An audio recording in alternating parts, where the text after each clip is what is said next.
ഇതൊരു ഐസ്ക്രീമിൻ്റെയും ഫ്രണ്ട്ഷിപ്പിൻ്റെയും കഥയാണ് ഗൈസ്. 2019 ഞങ്ങളുടെ ഡിഗ്രി ഫസ്റ്റ് ഇയർ NSS ക്യാമ്പിൻ്റെ സമയത്ത് വേറെ ആരും അറിയാതെ ഞാനും കുട്ടനും ഹരിയും ഐസ്ക്രീം കഴിച്ച കഥ. അന്നൊരു ക്രിസ്മസ് ദിവസം കൂടി ആയിരുന്നു കേട്ടോ. അതിൻ്റെ ഓർമ്മയ്ക്ക് അന്ന് ഞങ്ങൾ തീരുമാനിച്ചതാണ് ഇനി വരുന്ന എല്ലാ ഡിസംബർ 25-നും നമുക്കൊരുമിച്ച് ഐസ്ക്രീം കഴിക്കണമെന്ന്.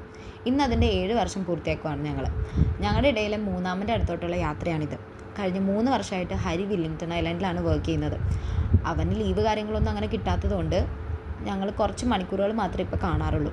അങ്ങനെ ഇക്കൊല്ലം അവന് കിട്ടിയത് 1 മണിക്കൂറാണ്. അതുകൊണ്ട് തന്നെ ഞങ്ങൾ അങ്ങോട്ട് പോവുക ചെയ്തിട്ടുണ്ടായിരുന്നത്. വരുന്ന സമയത്ത് അവിടെ പരിസരത്ത് വേറെ കടകളൊന്നും ഇല്ലാത്തതുകൊണ്ട് നമ്മളുടെ മെയിൻ ആയിട്ടുള്ള ഐസ്ക്രീം വാങ്ങി വന്നെന്ന് അവൻ പ്രത്യേകം പറഞ്ഞിട്ടുണ്ടായിരുന്നു. അങ്ങനെ ഞാനും കുട്ടനും ഒത്തിരി കടയിൽ മാറി മാറി കയറിയിട്ടാണ് ഐസ്ക്രീം കിട്ടിയിട്ടുണ്ടായിരുന്നത്. പണ്ട് കാലം തൊട്ടുള്ള ഒരു ടൈപ്പ് ഓഫ് ഐസ്ക്രീം ആയതുകൊണ്ട് അതിൻ്റെ പ്രൊഡക്ഷൻ ഇപ്പോൾ നിർത്തിയിട്ടുണ്ടാവുമോ എന്ന് വരെ ഞങ്ങൾ വിചാരിച്ചു പോയി. അവസാനം ഒരു കടയിൽ നിന്ന് അത് കിട്ടി ബോധിച്ചു കേട്ടോ.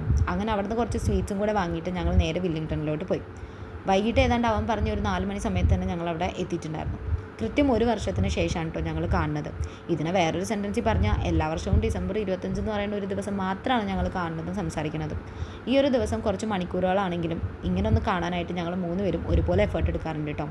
ഇനിയൊരു ഇൻട്രസ്റ്റിംഗ് ആയിട്ടുള്ള തമാശ പറയാനാണെങ്കിൽ പണ്ട് ഡിഗ്രി സമയത്ത് പെട്ടെന്നൊരു സിമ്പൽ ഉണ്ടാക്കണം എന്നൊക്കെ പറഞ്ഞപ്പോൾ ഈ 3 ഹാർട്ടിന് വേണ്ടിയിട്ട് ഇവർ രണ്ടുപേരും ഒരു ഡിഫറെൻറ്റ് പൊളിറ്റിക്കൽ പാർട്ടിയിൽ വർക്ക് ചെയ്യുന്ന ആൾക്കാരായതുകൊണ്ട് ആ കളറാണ് നമ്മൾ കൊടുത്തിട്ടുണ്ടായിരുന്നത്.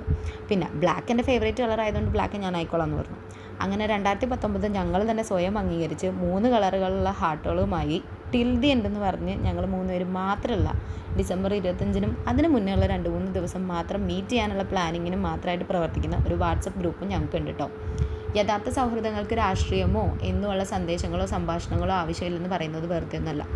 അങ്ങനെ 1 വർഷത്തെ കഥകൾ ഒറ്റയടിക്ക് പറഞ്ഞു തീർത്തിട്ട് ഞങ്ങൾ 3 പേരും ഒരു ചായ കുടിച്ച് പിരിയാന്ന് ഓർത്തു. ഇതിനിടയിൽ ഹരിക്ക് ഒത്തിരി ഫോൺ കോൾസ് വരുന്നുണ്ടായിരുന്നു. അതുകൊണ്ട് തന്നെ ഒത്തിരി വൈകാൻ നിന്നില്ല. അങ്ങനെ ഒരു കട്ടനും ഒരു ചായയും ഒരു കാപ്പിയും 3 സ്നാക്സുമായിട്ട് ഞങ്ങളുടെ കഥകളും വൈകുന്നേരവും അങ്ങ് കടന്നുപോയി. ഒരു 10 കൊല്ലം ആകുമ്പോഴത്തേക്കും ഞങ്ങൾ എത്ര പേരായിട്ടായിരിക്കും ഇങ്ങനെ മീറ്റ് ചെയ്യുന്നതെന്ന് ഞങ്ങൾ എപ്പോഴും ചിന്തിക്കാറുണ്ട് കേട്ടോ. പിന്നെ ഏത് കപ്പൽ കിടന്നു പോയാലും ഈ സമയത്ത് ഈ ദിവസം തിരിച്ചിവിടെ എത്തിയേക്കണം എന്നാണ്.